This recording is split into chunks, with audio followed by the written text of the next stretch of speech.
Tim Ham, if you could start the recording and let me know when you did. All good. All right. This evening, we're very excited to have with us Mark Tooley. Mark is a native of Northern Virginia and went to Georgetown University. And it is rumored that he worked for the Central Intelligence Agency for a number of years and doing a lot of good security work in that arena. And he keeps busy and has kept busy since 2009 by being the president of the Institute on Religion and Democracy. And in addition to that, he is the editor of the publication known as Providence. The reason he's here tonight is he wrote a book, and I've got the information about the book on the screen, and I'm planning to pick up a copy myself and hope you'll be able to also. And this is a book about the Civil War.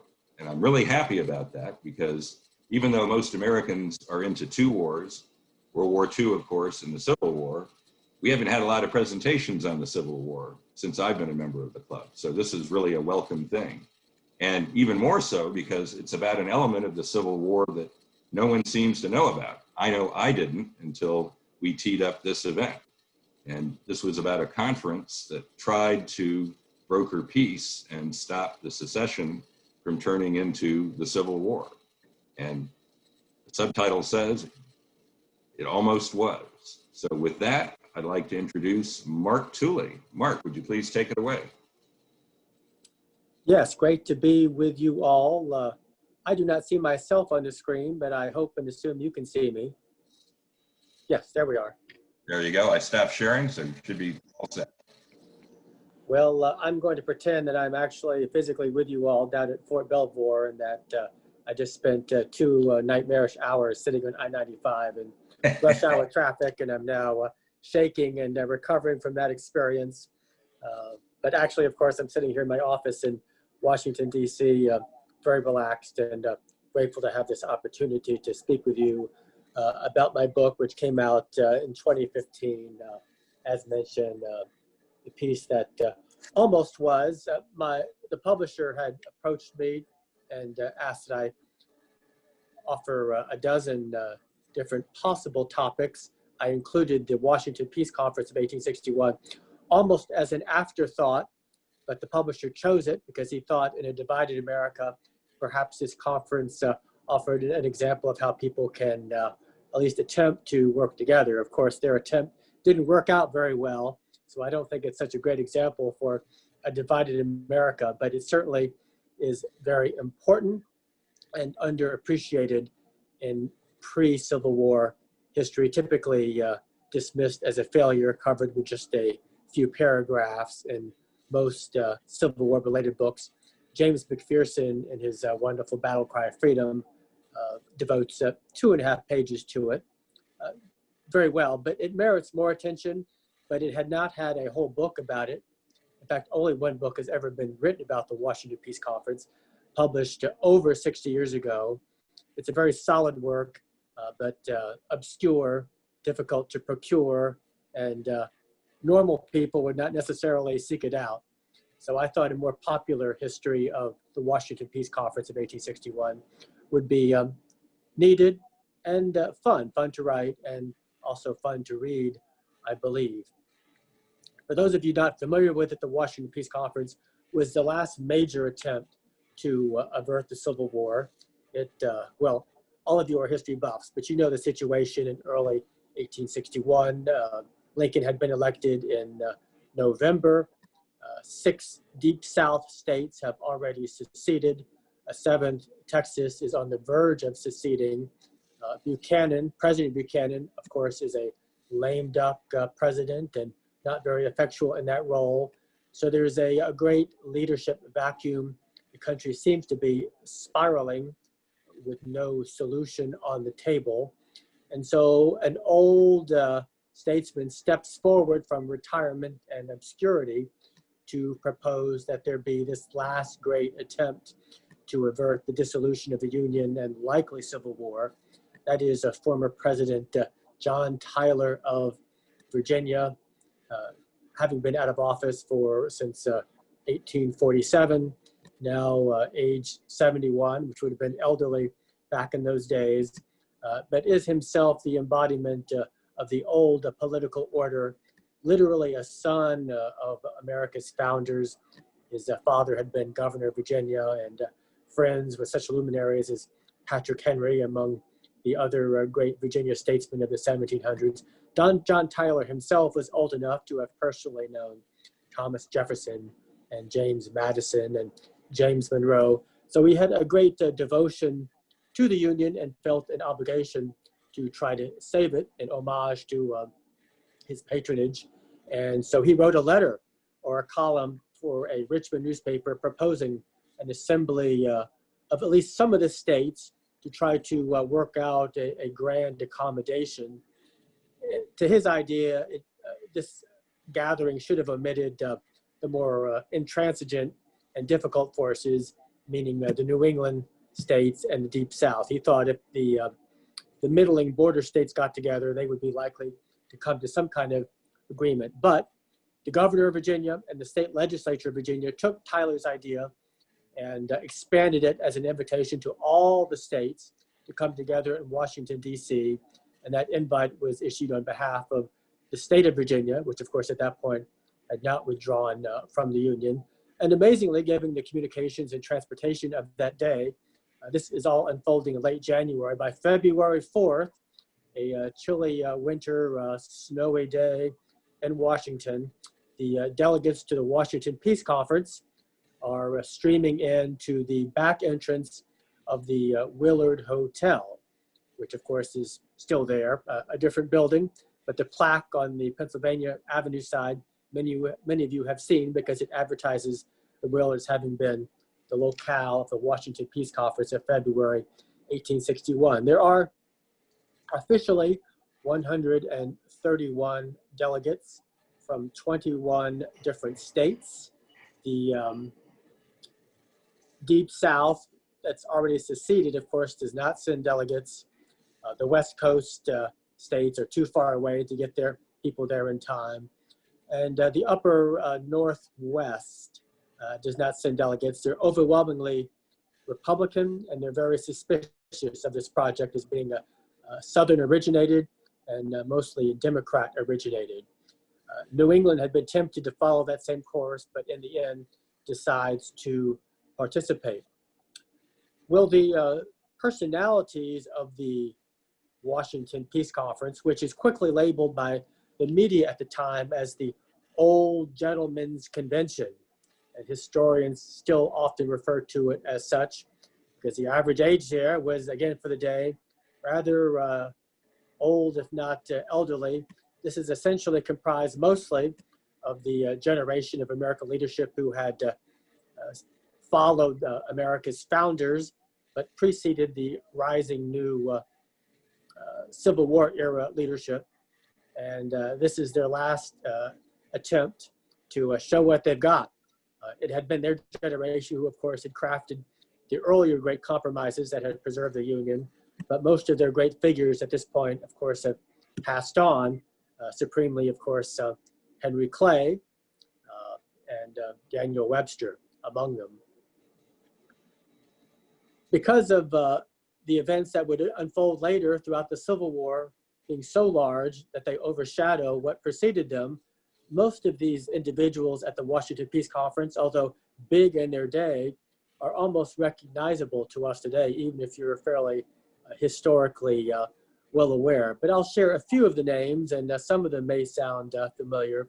Of course, I mentioned former President John Tyler of Virginia, who was quickly elected the chair or president of the convention, and by all accounts presides regally over the affair.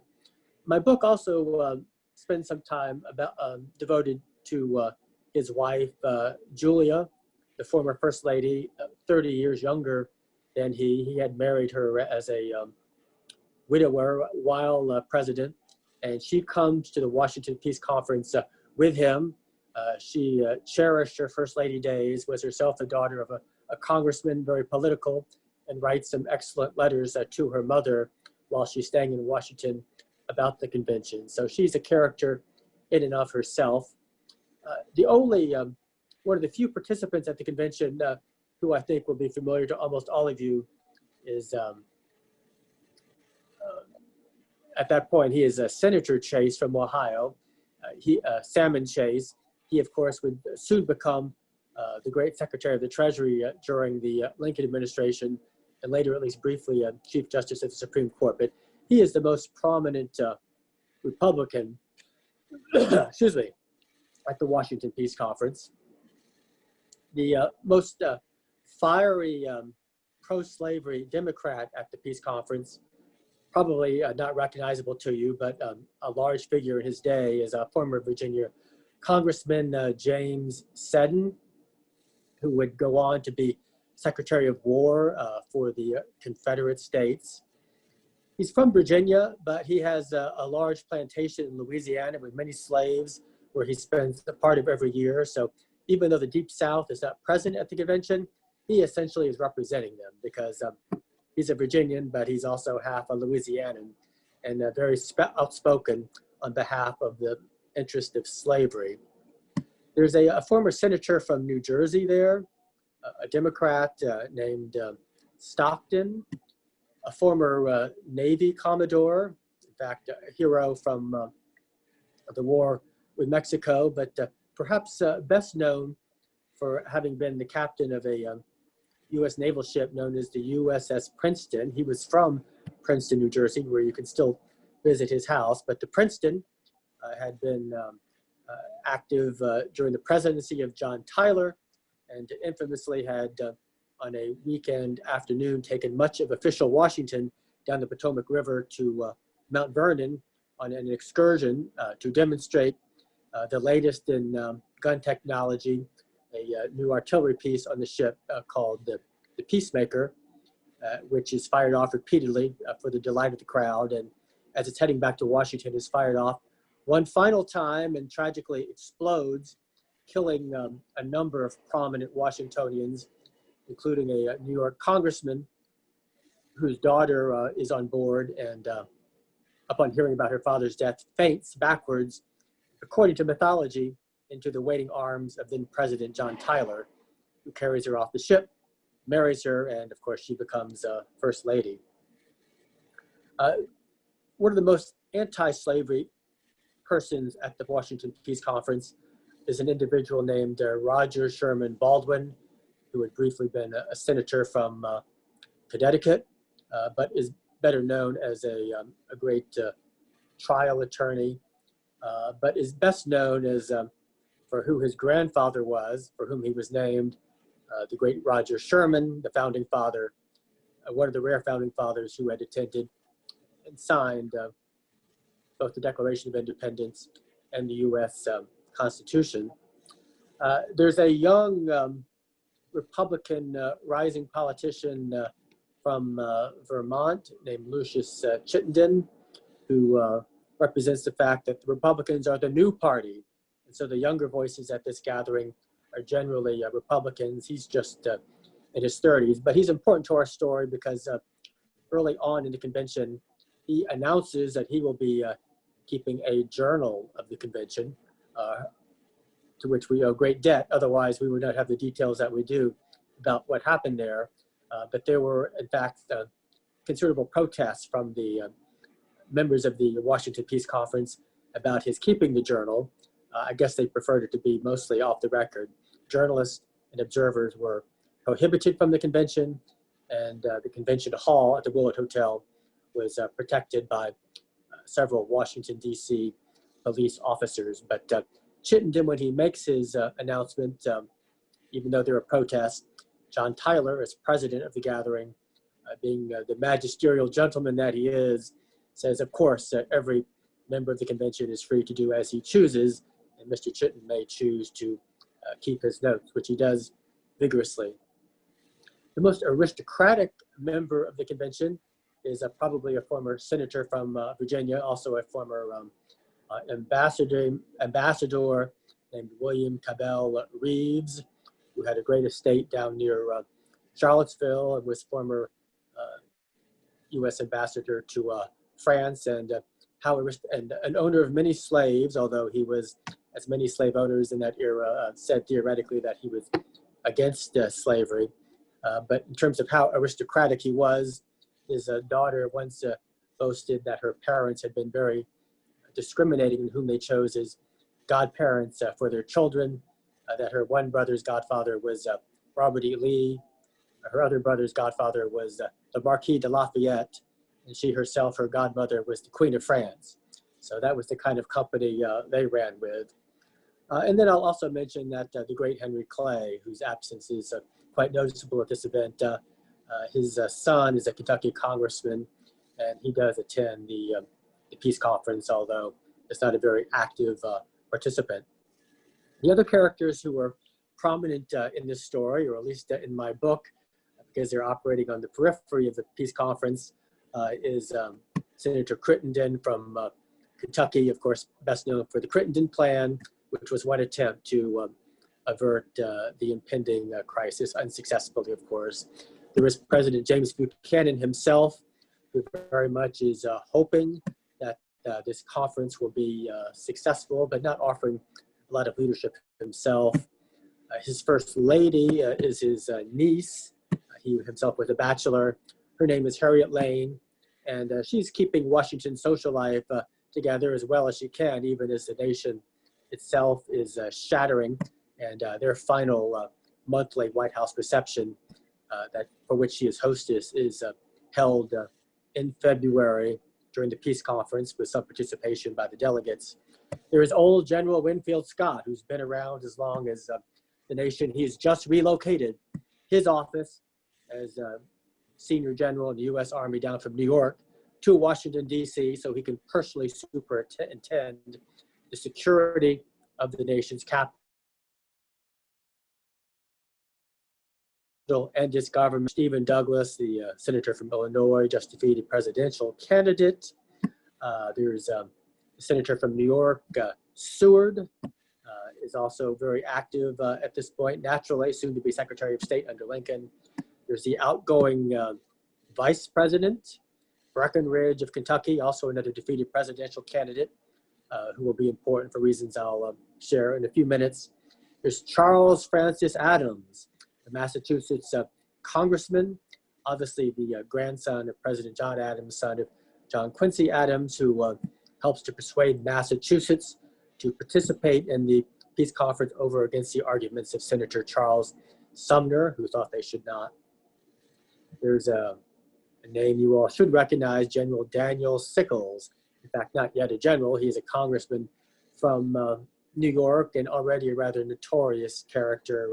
Many of you know that he had, just a few years earlier, shot to death his wife's lover in Lafayette Park in broad daylight, and was acquitted using the first ever appeal to innocence based on temporary insanity. Here he is sitting in the U.S. Congress.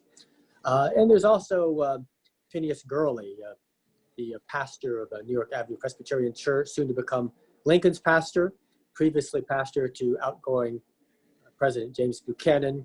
In fact, it is his church in which or formerly his church in which the Washington Peace Conference is meeting, and that they had sold their building to the Willard Hotel, which transformed it into a conference and concert hall, and the church built a new building up on New York Avenue just a couple blocks away.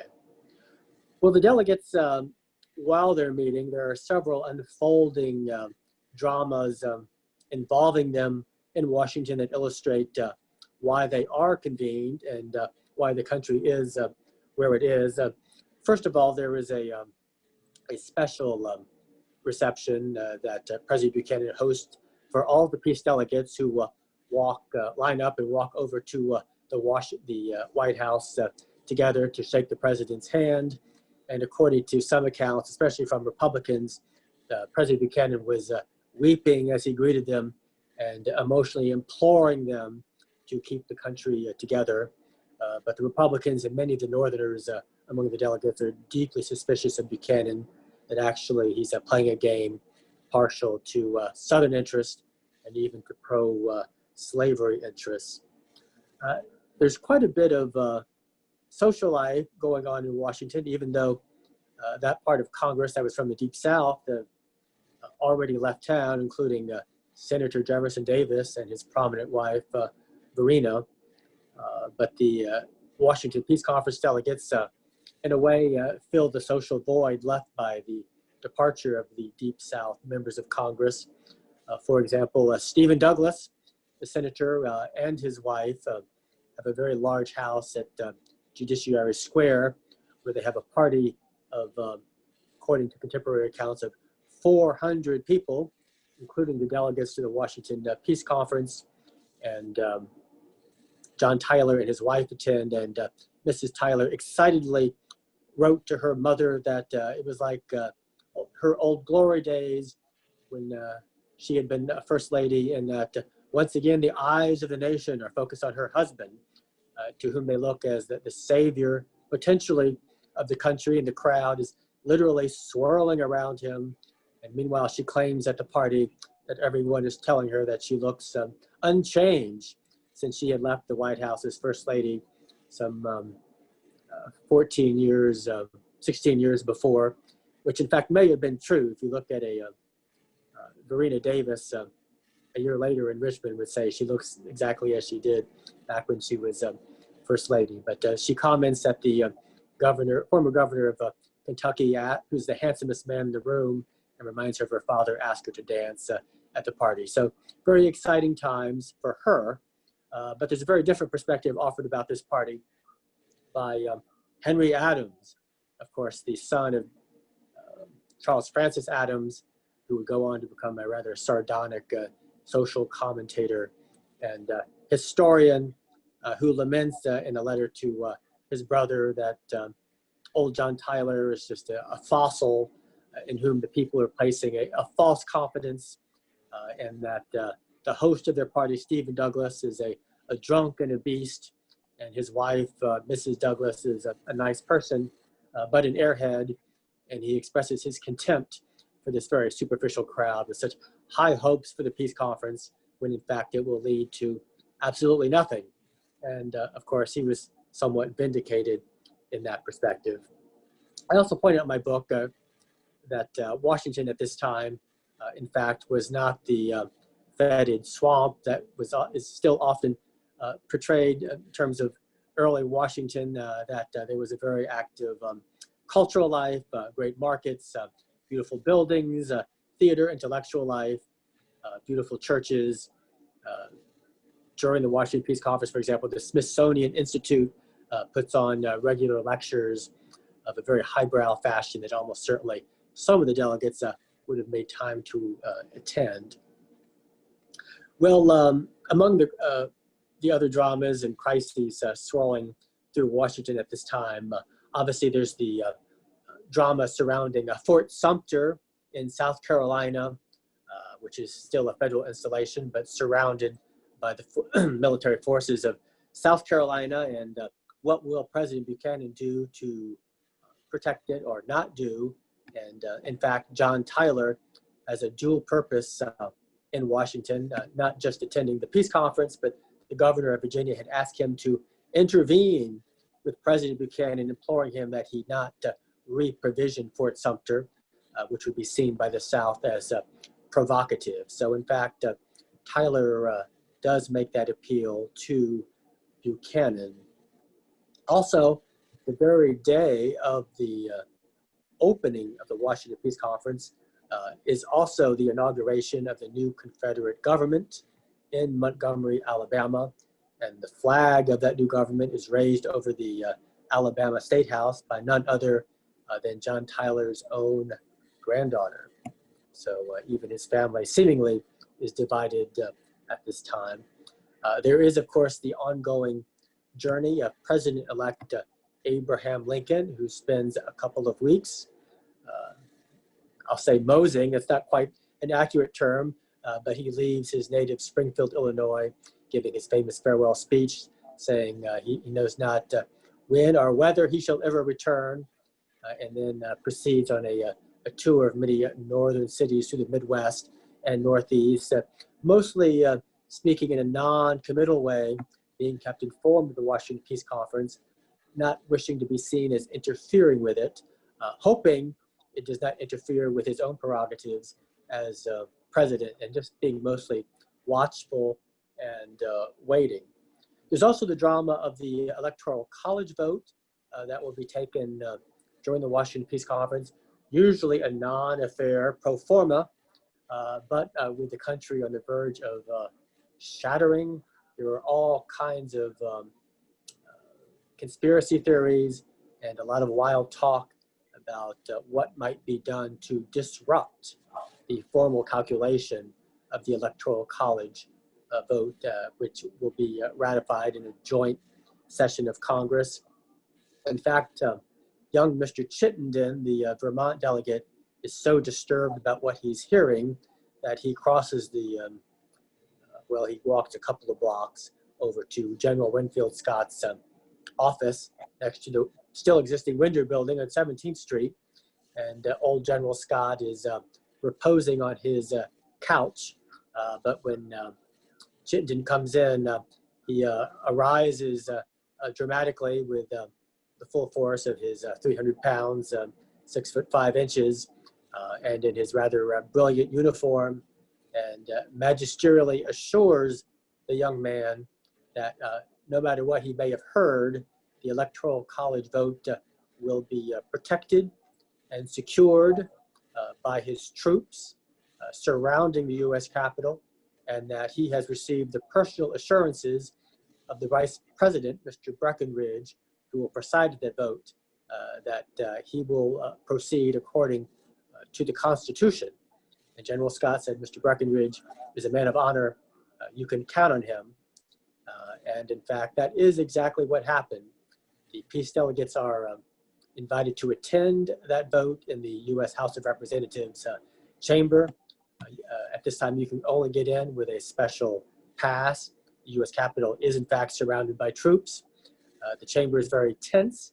There are rumors that armed men from both sides are standing by to intervene if necessary. The members of the U.S. Senate proceed in two by two, it is said, like animals into the ark. And then they take the roll call of the respective states. And Breckinridge is true to his word. He takes the count, showing that Abraham Lincoln has been in fact elected President of the United States, and gavels their session into adjournment, although a Virginia congressman loudly begins to protest, although he is gavelled out of order. And then supposedly the audience up in the gallery began to shout and complain that the country was living under a virtual dictatorship run by General Winfield Scott.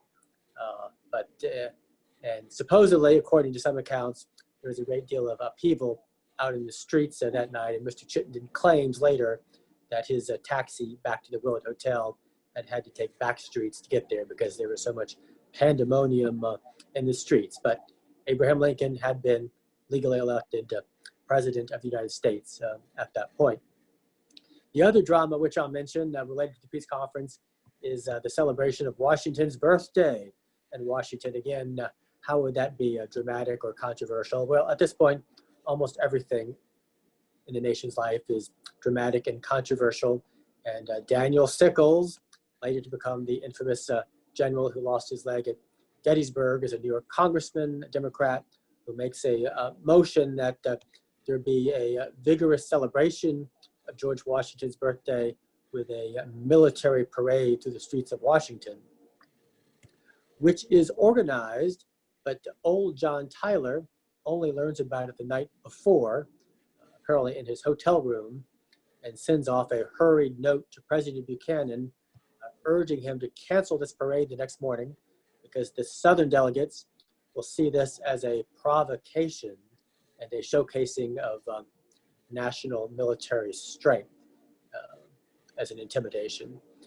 And so President Buchanan, being the frequent ditherer that he was, the next morning, as the various military units are heading into place and as thousands of Washingtonians have assembled along Pennsylvania Avenue, cancels the parade, which is very confusing to a lot of people, but the DC militia movements form a sort of parade through the streets, prompting Congressman Sickles in outrage to rush to the White House to confront the Secretary of War and President Buchanan over the embarrassment of this celebration of George Washington's birthday having been so ignominiously canceled, and how shameful that was for the nation and for the presidency and the military. Once again, President Buchanan is a ditherer and says, well, the parade is back on. And so that afternoon, the federal military units are reassembled in the streets of Washington, except for the U.S. Marines, whose barracks are too far away for them to get there in time. And so there's a second parade down Pennsylvania Avenue, up 15th Street, down 17th, and in front of the South Portico of the White House, with the president, his cabinet, and General Winfield Scott looking on. Of course, the nation's newspapers the next morning have a lot to say in mockery of this fiasco. Well, in terms of what's actually going on in the peace conference hall, they had essentially appointed the legislative work to a committee in which each state was represented by one representative. That committee is chaired by Mr. Guthrie, who is a former Secretary of the Treasury, an old Whig, W-H-I-G, from Kentucky. And there are some arguments being put forward in the plenary session. Essentially, they could be divided along these lines. There's a delegate from Ohio, himself an old Whig, a former U.S. Attorney General, a big name in his day, now forgotten, named Thomas Ewing, but you'll recognize his stepson, who also became his son-in-law, who was then a relatively young man named William Tecumseh Sherman, soon to come back into the U.S. Army, and of course would become a celebrated general in a very short time. But Mr. Ewing declares to delegates that the issue of slavery is not their business. It's a local matter, let it lie. Former Senator Commodore Stockton from New Jersey makes the argument that the recent election in which Republicans came to power was the equivalent of the Puritan Revolution in England in the 1600s. It's fueled by religious zeal, and the country will not tolerate it. Its objectives and goals will not be reached. There's a Democrat from New York State named Dodge, who in a similar fashion argues that Abraham Lincoln had been elected on issues other than slavery, so the focus should not be exclusively upon slavery. Roger Sherman Baldwin from Connecticut, the most anti-slavery voice at the conference, argues that the North has compromised too much for too long to placate the South, and he is opposed to any triumph of slavery over the cause of freedom, for which his grandfather had contended at the founding conventions of the Republic.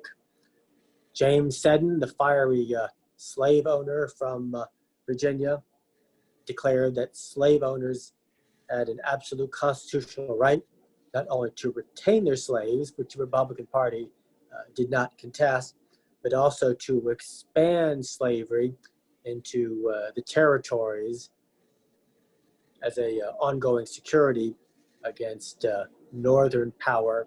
And of course, this is the major issue before the convention. Lincoln had been elected on the Chicago Republican platform, which admitted they had no power to touch slavery where it currently stood, but they were adamantly opposed to allowing slavery to spread into any of the new territories. Well, Lincoln himself has meandered across the country, and finally, as the convention is almost nearing its last several days, as most of you will recall, there had been rumors of an assassination plot against him in Baltimore, so he slips through Baltimore in the middle of the night, very early in the morning, in an incognito fashion, and checks into the Willard Hotel early on Saturday morning. And in fact, Mr. Dodge, the New York delegate, whom I just mentioned, has to give up his room to turn it over to Mr. Lincoln. Presumably that was a snafu on the hotel's part, but gracious on his part. And Lincoln checks in, and very quickly word begins to spread throughout the Willard Hotel. And in fact, James Seddon, the Virginia delegate, has one of his slaves with him, acting as his courier and assistant, who brings an urgent message in for him to the conference. And a Northern delegate just happens to be sitting behind him, looking over his shoulder, and reads this message over his shoulder. And it declares, Lincoln is in the hotel. Seddon reads this note silently. He passes it to a Southern colleague who supposedly exclaims in response, Lincoln made it through Baltimore, implying he had some inside knowledge of the assassination plot, but actually he probably just knew of Baltimore's reputation for political violence and for political mobs. But anyway, as word spreads, there is a buzz among the delegates, and eventually Lincoln himself sends a note down to the delegates that he would be pleased to receive them that evening up in his suite upstairs. I believe he invited them to join him at 9 o'clock. It was a relatively late hour. And so John Tyler shares this invite with the delegates, some of whom protest at the effrontery of Mr. Lincoln disrupting their proceedings. But John Tyler, being the gentleman he is, says, of course, we will without question accept this invitation from the president-elect. And so all the delegates that evening, and unusually they only meet in the afternoon and evening. They have the mornings off. I don't know why. You would think in the wintertime, relying on gas and oil lamps, they would have met during daylight, but they seem to be night owls.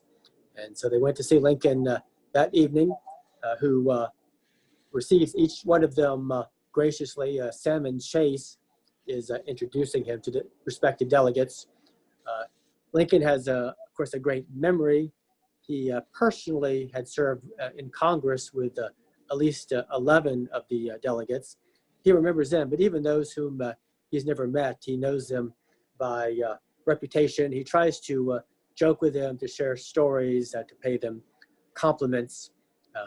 Often as a icebreaker, he would want to stand behind a particular man and compare his great height to the height of the other gentleman. Some appreciate that kind of humor, others do not. Senator Reeves from Virginia is not, who's much shorter than Lincoln, doesn't exactly appreciate the humor. But by all accounts, after the banter and pleasantries, some of the Southern delegates began to challenge Lincoln about what his real agenda is at this point. And Lincoln, by all accounts, acquits himself well, such that supposedly the Southern delegates were disappointed in that they had been led to believe that Lincoln was a somewhat simple hayseed, but in fact, his intellect and the force of his personality are evident in his responses. But he, in essence, declares to them that the only true way forward is fidelity to the Constitution, to which he will be swearing an oath, and he will be loyal to the Constitution. Senator Reeves later writes a letter to his son saying that Lincoln was pleasant enough, but clearly didn't appreciate the seriousness of their situation. Actually, Reeves himself just didn't understand Lincoln. Lincoln joked and bantered to relax people, but certainly he absolutely understood the seriousness of the situation. And Reeves supposedly told a colleague in the room later that Lincoln may not be an Andrew Jackson or a James Madison, both of whom he had known, but he was going to be a strong individual in and of himself and could not be easily dismissed. Well, the next morning, Lincoln is greeted by Senator Seward, who walked down from his house at Lafayette Square, and Seward walks Lincoln back up to Lafayette Square to attend church at St. John's Episcopal, which is Lincoln's first public appearance in Washington. They sit in the very back pew. He has whiskers at this point. People don't recognize him. His campaign portraits had showed him clean shaven. But as they leave, they meet the pastor of the church. Lincoln's introduced, and a buzz begins throughout the congregation and throughout Washington that Lincoln is in town. And one woman who was there is quoted in the Evening Star the next morning that Lincoln was a much more handsome man than she had been led to believe. But Seward takes Lincoln over to his house for Sunday lunch, the same house in which Seward himself, of course, would be nearly slashed to death 4 years later on the night of Lincoln's own assassination. Well, Monday morning, the peace conference resumes, and at long last, the committee working out the legislation makes its report, and the package of constitutional amendments that it proposes would unsurprisingly protect slavery where it already exists. It would allow slavery once again to spread to the West according to the stipulations of the old Missouri Compromise of 1820, which would have kept slavery in the lower southwest part, but not in the northern territories. It allows Washington, D.C. to ban the slave trade. It calls for greater enforcement of fugitive slave laws. It would mandate the federal government reimburse slave owners for escaped slaves that are not returned to them. And it requires that before new states are accepted into the Union, that northern and southern members of Congress must agree by consensus and, in fact, by unanimity. And also, this package of constitutional amendments can only be revoked later by unanimous consent of all the states. So making it virtually impossible to remove these amendments. Well, it's assumed these proposals will go through the peace conference easily. That was the whole point of their being here. But the biggest issue of contention, as mentioned, was whether or not slavery would be allowed to spread into the Western territories. And when they get to that specific proposal, and they're voting by state delegations, not as individuals, it fails. It fails by 2 votes, or 2 state delegations, and there's a great gasp in the audience. People now realize that their whole endeavor may be going up in smoke. And so John Tyler immediately gavels them into adjournment, and the hotel becomes a beehive of activity that night with a lot of lobbying and intense negotiations. Lincoln himself likely joined a group of delegates to discuss the issue at hand and makes no particular commitments. Senator Reeves asked him if he would make a commitment to, for example, withdraw federal forces from Fort Sumter after he becomes president. And Lincoln says, oh, well, if I do, will you guarantee Virginia will stay in the Union? And Reeves immediately backs away and says, well, of course, I don't have that authority. And Lincoln says, well, very well. Well, whatever was negotiated or agreed to behind closed doors that night, it succeeded. The vote is retaken the next morning, and this time there's a switch. One of the state delegations, Illinois in particular, by a friend and colleague of Lincoln's, that enables the most contentious aspect of the proposals to this time pass. And so there's speculation, did Lincoln give a wink and a nod for his Illinois colleague to make that switch to allow the proposals to pass?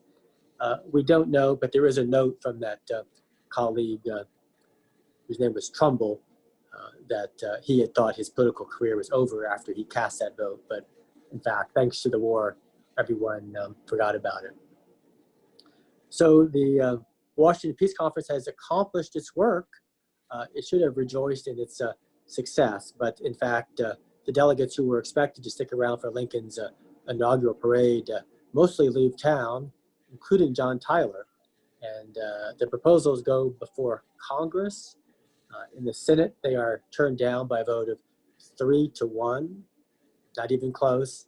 In the House, it doesn't even come to a vote. And in fact, the abolitionist from Pennsylvania, Thaddeus Stevens, sarcastically declares that he stands with John Tyler in opposing the Washington Peace Conference proposals. Well, what did he mean? Well, John Tyler, as soon as he left the peace conference, rushed back to Richmond, where he shortly appeared on the front steps of a hotel with his colleague and fellow delegate James Seddon, and denounced the conference that he had himself organized as a quote-unquote worthless affair. And so he himself had seen that even though they had succeeded in passing their proposals, it had been so contentious, so divided, hopes for any kind of consensus to keep the country together were simply implausible. And he had been in retirement for 16 years, and like other of the elderly peace delegates, simply had not fully realized how polarized the nation had become in recent years. So that was, in effect, the end of the Washington Peace Conference, but it merits a few words about the Tylers in terms of they are themselves emblematic of what happened to the Old South. Tyler returns to his wonderful plantation near the James River and is elected to the new Confederate Congress. His mother-in-law in New York City implores his wife and their many children to relocate to New York for safety. John Tyler assures her, "Oh, if you could see how well fortified Virginia is, you would know we're safer here than you are there on Staten Island." Well, his estate would be overrun by federal troops the next year under General John McClellan. John Tyler, when he goes to Richmond to take his seat in the new Confederate Congress, his wife has a terrible dream about his impending death and rushes to be at his side.